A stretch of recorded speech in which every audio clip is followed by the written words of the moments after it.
Hello. Wow, such a wondrous glowing lighting. Welcome to Vision Denial. My name is Sam, and this is World Watch and the highlight videos, mashup videos. Over the last 6 weeks, I had made weekly videos where I discuss my thoughts watching every single playoff game, yes, including that one, of all 11 participating regions. Those have come and gone, and I'm still working on some other videos at this moment, highlighting each and every team to give a quick introduction. But in the meantime, as I'm still working on that, I thought, not quick, but simpler, I will just put in large videos of the highlights, and I'll be putting a multitude of them, one for all of the playoffs in order of how they appeared, and one for each region in order of how they appeared. If you look at the title, that's the video you're watching. So, without further ado, let's just get to the first one. Starting with, we're in Australia, or technically Oceania, with the LCOs, Order versus Pentanet GG. This is a really weird series. Honestly, very recommended.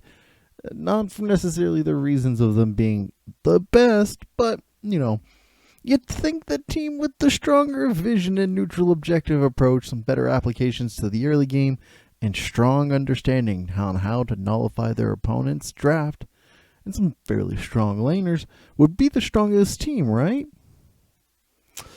Well, Pentanet over here would not be the case.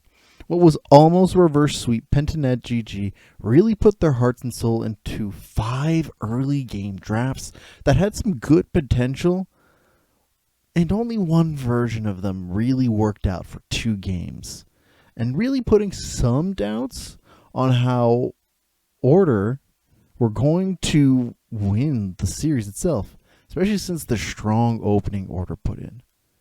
Now, Order really looked like they had Pentanet's number. Their draft overall were stronger and had more safety tools for scaling and neutral fights. And honestly, I really liked how Order approached their drafts game by game. But draft is not the end all be all, especially if your vision and wave management just make any individual lead that is garnered mute, as Pentanet gained the difference thanks to those weaknesses. Now, this was a rather close series and a lot of fun to watch, especially for some of the more unorthodox compositions brought out. I'm talking about Soraka top and Zillion top. Some good shit. Though, I'm more concerned that if either of these teams qualify for Worlds, their glaring weaknesses are glaring, and they'll be easily exploited. Both these teams have time to improve before either make it to the potential finals.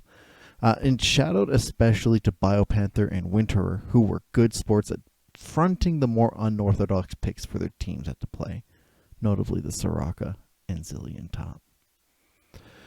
Well, let's take a look at the next series then. And we're back to Oceania with the LCO. Our match here, elimination match specifically. Wow, words. We've got KANGA Esports, a relative newcomer to the LCO, versus Direwolves, a long-standing org. This was rather interesting. I was surprised and entertained both positively and negatively in this particular series. Now, KANGA show a great understanding of their win conditions with their power spikes, or where their power spikes go, and map movement. And it's such a shame that individuals across the board make such consistent positional errors that are so easily punished by the Direwolves. Now, the Direwolves, for their part, mostly waited on the mistakes of their opponents to get anywhere, which is why they likely lost in such a way, only having really one game that was really impressive that took way too long for either team to win. Now, despite their positional errors, I found myself at a loss on their solid map movement but poor vision denial. It made what was super clear understanding of their approach to just like where they needed to go onto the map turn into really sloppy decision making quite quickly out of the side of KANGA. Those are the two critical sins that KANGA Esports put forth as the otherwise very clean and one-sided set of games they played. I do think they had great drafts, decent enough vision control, and solid team fighting. But do I think this is enough? This is like a world-class caliber team? No. But I do think we'll give the top 3 seeded teams of the LCO a run for their money with the high-octane approach that they have. But only if they don't fumble through each engage as they happen.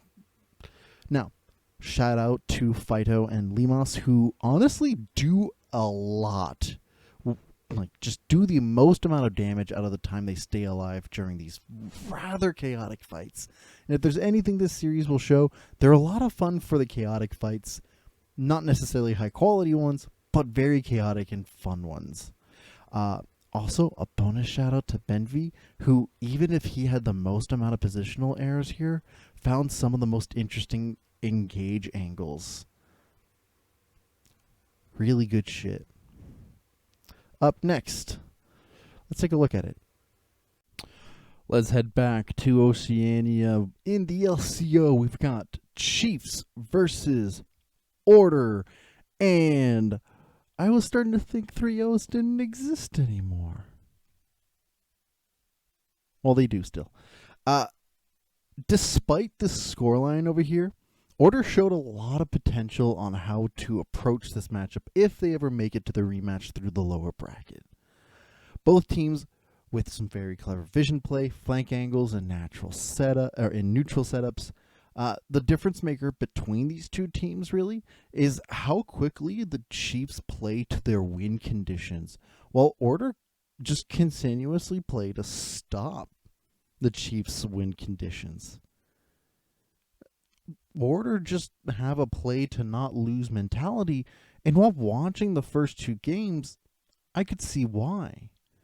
The Chiefs look like a team that could rival a lot of the lower seeded regions, a lot of the lower seeded legacy region teams, the likes of 3rd and 4th seeded teams of North America, Europe, Korea, or China. You could see them possibly contesting them, and mostly because out of the first 2 games, you wouldn't see a lot of the regular mistakes that a lot of these big league teams would commonly find on emerging region teams and punish. It was not super clear to see all of these. That said, it's a good thing that we saw Game 3 played out as it did, as the Chiefs show solid proactive play while behind significantly in a lot of moments, but also moments of overzealousness that, if behind like this against a better team overall, would have been punished a lot harder than it did in this instance against Order. Shout out to Arthur and Aladork, who were absolute monsters in this series regarding the setup for any early game plays or the late game team fights in and of itself. Let's take a look at the next series. We head off to Oceania with the LCOs, Pentanet GG versus KANGA Esports. Oh man, this is such a frustrating series to watch. Don't let the scoreline deceive you, alright? This was a closer matchup than you'd expect. But like I've mentioned before in previous reviews, the edge for a team usually goes to the team who is more proactive, and oh boy, is Pentanet proactive to a fault. KANGA did an incredible job, did super incredibly well to punish the overzealous approaches and far-reaching members of Pentanet, especially Yuri and Balkan, who were the cause of many headaches for the team.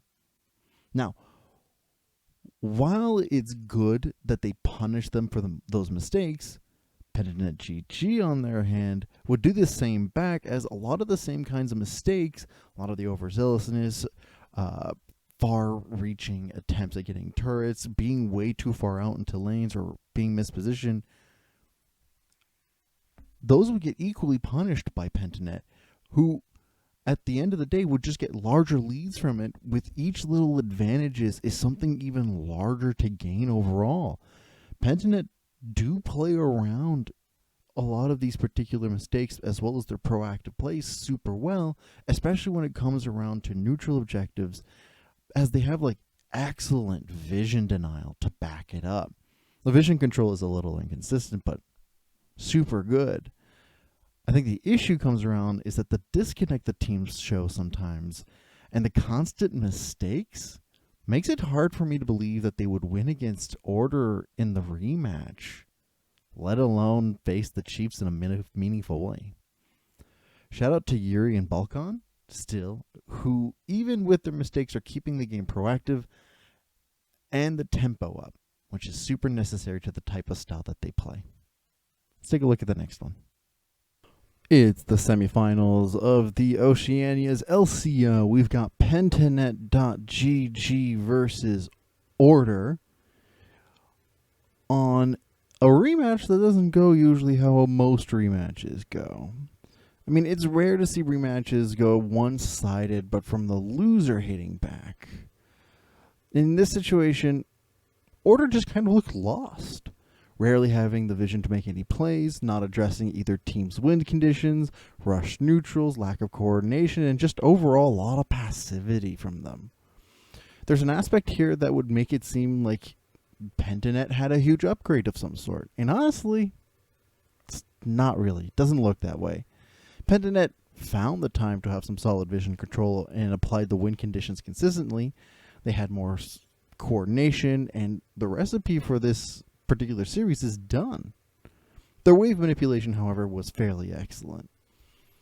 All of this was really bizarre because, honestly, from Pentanet, their drafts were much harder to execute overall, but they didn't really have to execute it or do even a lot to get to the point where they were hitting any win condition. Order, with their much simpler drafts, had the priority to be proactive and assure the scaling for their teams functioned in their favor, but instead looked like most of the team just kind of woke up today and gave up. Just straight up gave up. Given that, I would say it's kind of hard to tell if Pentanet will do well against the Chiefs. And possibly, but like, given how little they actually played to their win condition, like Pentanet didn't have to do very much to their win conditions. They were just given extra win conditions. I don't think they will do well against the Chiefs. Right? I'm not very optimistic from that. And I'm, especially since I don't think the Chiefs would allow them to have what they happened today. Shout out to Balkan and Pradith, who had such solid performances overall, especially in the smaller skirmishes of the game. Let's take a look at the next series. It's the grand finals of the Oceanic LCO. We've got the Chiefs versus Pentanet GG. And it wasn't quite as one-sided as expected. But congrats to the Chiefs on being the 22nd team to qualify for Worlds. If you looked at every game that the Chiefs played, you might think perfect team with solid execution, incredibly good vision play, solid team fight coordination, patient setup around neutrals, and good draft sense. And for the most part, you'd be right. But then, Pentanet comes along and shows the secret to the world. The Chiefs play mostly not to lose, instead of playing to win. Primarily in the early game, at least. And it seems that the Chiefs have a serious lack of proactivity in the early game that causes this. That only really kicks in once the mid to late game, or once the mid game has rolled around. And only if they so happen to have a lead. Pentanet really showed that the Chiefs have an incredibly strong have incredibly strong laners who rely on the fact that they're this good at laning phase to get by in the early game and accumulate leads just from laning phase alone and not much else. And while their mid to late game is incredibly solid, heading to Worlds, they won't get away with just being strong laners, as the caliber of the players are going to be incredibly high. Now, that's it again. The vision and neutral skirmishes are something to behold from the Chiefs. And while it isn't consistent, the Chiefs do play some interesting map movements and side lane control to create confusion and separation from their opponents, which leads to the team fighting overall, which is really out of this world. A lot of team fighting teams are going to Worlds, and I can 100% see the Chiefs going toe-to-toe with them. The instant coordinated engages and layering of abilities is a sight to behold and is really fun to see. And we're going to get a chance to see it on the international stage. Shout out to Raze and Tally, who are really the big fars of how the Chiefs play their modus operandi. Let's take a look at the next series. Damn, that was a journey. That's 94 playoffs, or depending on the region that you were watching, anywhere between 5 to 15 best of fives. If you want to watch from the other regions, or you really want to watch the supercut, on either side, I don't remember which side I'm going to put it on, you can just watch those there. I want to hear your thoughts also on like which one of these were your favorite, what teams you think you're going to be like rooting for, just anything and everything down below. I'll be again making some videos further down the line, or should have some videos produced further down the line with all of the magic that comes with it. So keep your eyes peeled. And with that, I'll see you all next time for when I do the introductions of all the different teams. Ciao. Thank you all for watching.